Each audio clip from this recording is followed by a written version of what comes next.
નમસ્કાર દોસ્તો, શાંતિશ્રમ ન્યૂઝમાં આપનું સ્વાગત છે। વાવથરાદ જિલ્લામાં આવેલ ક્રિટિકલ સ્ટ્રેટેજિક મહત્વ ધરાવતા ઇન્સ્ટોલેશનની સુરક્ષાને ધ્યાનમાં રાખી જિલ્લા મેજિસ્ટ્રેટ શ્રી મયુર મહેતા દ્વારા ભારતીય નાગરિક સુરક્ષા સંહિતા 2023ની કલમ 163 હેઠળ જાહેરનામું બહાર પાડવામાં આવ્યું છે।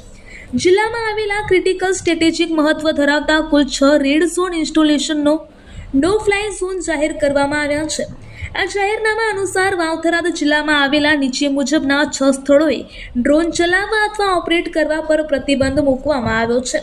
10 પોઈન્ટ ભારત પાકિસ્તાન સરહદ નજીક નડાબેટ તાલુકો Suigam. 2 BOP Nadabet camp BSF 107 battalion Nadabet તાલુકો Suigam. 3 BSF 63 battalion Suigam camp Nadabet તાલુકો સુઈગામ। 4 220 કેવી સ્ટેશન થરાદ મીઠા રોડ થરાદ। 5 220 કેવી સ્ટેશન વખા દિયોદર તાલુકો દિયોદર અને 6 220 કેવી સ્ટેશન આખથળા તાલુકો લાખણીનો સમાવેશ થાય છે।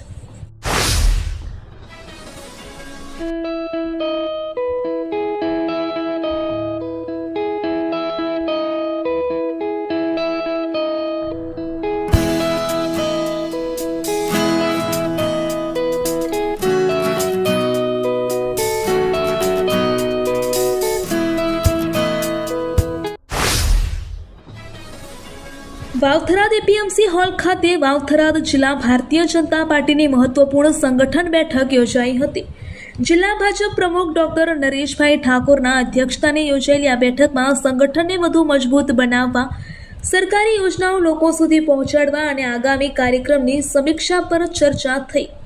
આ બેઠકમાં ગુજરાત સરકારના મંત્રી સૌરભજી ઠાકોર, પૂર્વ સાંસદ પરબતભાઈ પટેલ, દિયોદરના ધારાસભ્ય કેશાજી ચૌહાણ, વાવથરાદ જિલ્લા પંચાયત પ્રમુખ રત્નીબેન પરમાર, જિલ્લા મહામંત્રી ઉમેદદાન ગઢવી, ડોક્ટર કરશનભાઈ પટેલ, કમલેશભાઈ આચાર્ય સહિત જિલ્લા સંગઠનના હોદ્દેદારો અને મોટી સંખ્યામાં કાર્યકરો હાજર રહ્યા હતા।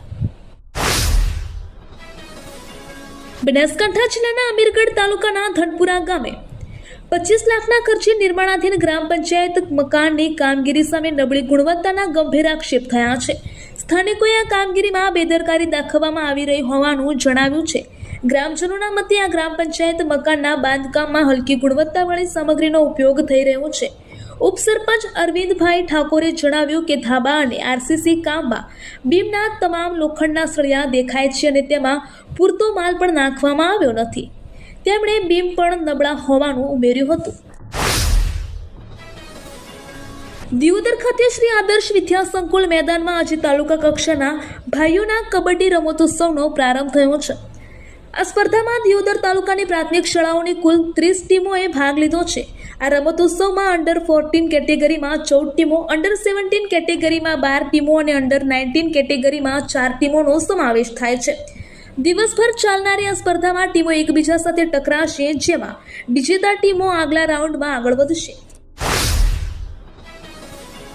ધાનેરા શહેરમાં ગુરુદેવ દિનેશચંદ્રજી મહારાજ સાહેબનો 51મો ચતુર્માસ પ્રવેશોત્સવ યોજાયો હતો। આ પ્રસંગે મોટી સંખ્યામાં જૈન સમાજના ભાઈઓ અને બહેનો ઉપસ્થિત રહ્યા હતા।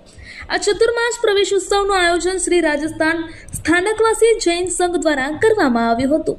ધાનેરા રાજસ્થાની સ્થાનકવાસી જૈન સંઘના ચતુર્માસના લાભાર્થી પુષ્પાદેવી ભીખચંદજી પ્રતાપજી બડેરા પરિવાર દ્વારા સમાજ બંધુઓનું સ્વાગત અને બહુમાન કરવામાં આવ્યું હતું। મહારાજ સાહેબનો પ્રવેશોત્સવ વાંચતે ગાજતે કરાયો હતો અને આ અવસરે ધાનેરામાં ઉત્સાહનો માહોલ જોવા મળ્યો હતો। પૂર્ણા ખાતે શ્રી પીએમ લુકડ વિદ્યાલયમાં રવિવારે આંખ, કાન, નાક અને ગળાના રોગો માટે એક મફત નિદાન અને તપાસ કેમ્પનું આયોજન કરવામાં આવ્યું હતું।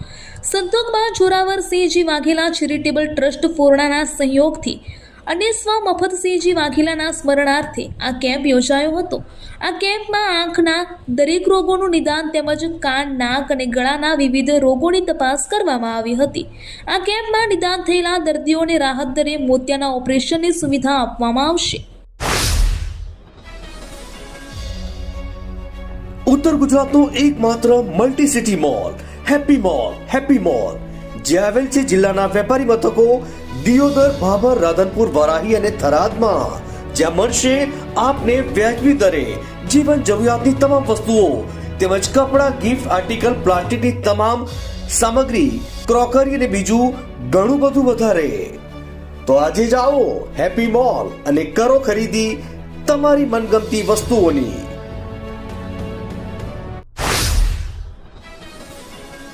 થરાદ તાલુકાના પિલુડા અને કરબોણ ગામ વચ્ચે સ્વિફ્ટ કાર અને એક્ટિવા વચ્ચે ગંભીર અકસ્માત સર્જાયો હતો. આ ઘટનામાં એક્ટિવા ચાલકને પગના ભાગે ગંભીર ઇજાઓ પહોંચી હતી. પ્રાથમિક માહિતી અનુસાર સ્વિફ્ટ કાર ચાલકે સ્ટીયરિંગ પરનો કાબુ ગુમાવતા કાર પલટી મારી હતી. આ અકસ્માતને પગલે તાત્કાલિક 108 એમ્બ્યુલન્સને જાણ કરવામાં આવી હતી. 108ની ટીમ ઘટના સ્થળે પહોંચી અને ઘાયલ એક્ટિવા ચાલકને સારવાર અર્થે ખસેડવામાં આવ્યો હતો. આ અકસ્માત સ્થળે આસપાસના લોકોના ટોળેટોળા ઉમટી પડ્યા હતા. અમીરગઢ તાલુકાના બોટાવાડા ગામે અકસ્માતની ઘટનામાં નવો વળાંક સામે આવ્યો છે.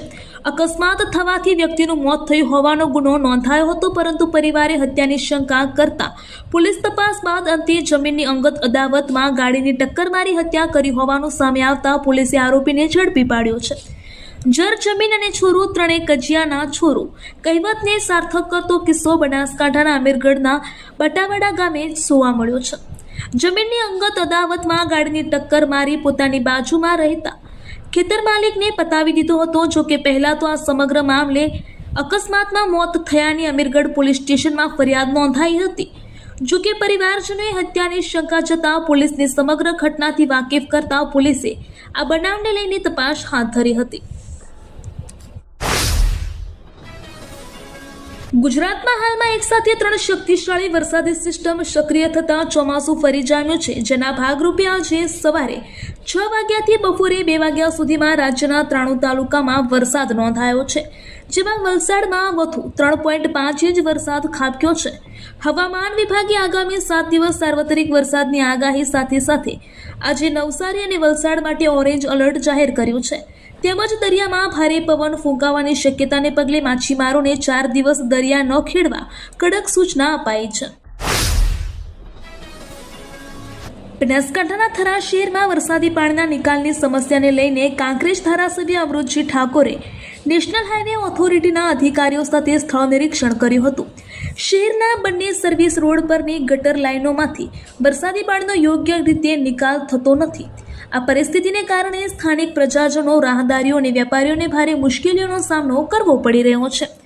આ સમસ્યાના કાયમી નિવારણ અને વરસાદી પાણીના સુચારુ નિકાલ માટે આ નિરીક્ષણ હાથ ધરવામાં આવ્યું હતું. તેનો મુખ્ય ઉદ્દેશ લોકોને પડતી હાલાકી દૂર કરવાનો છે.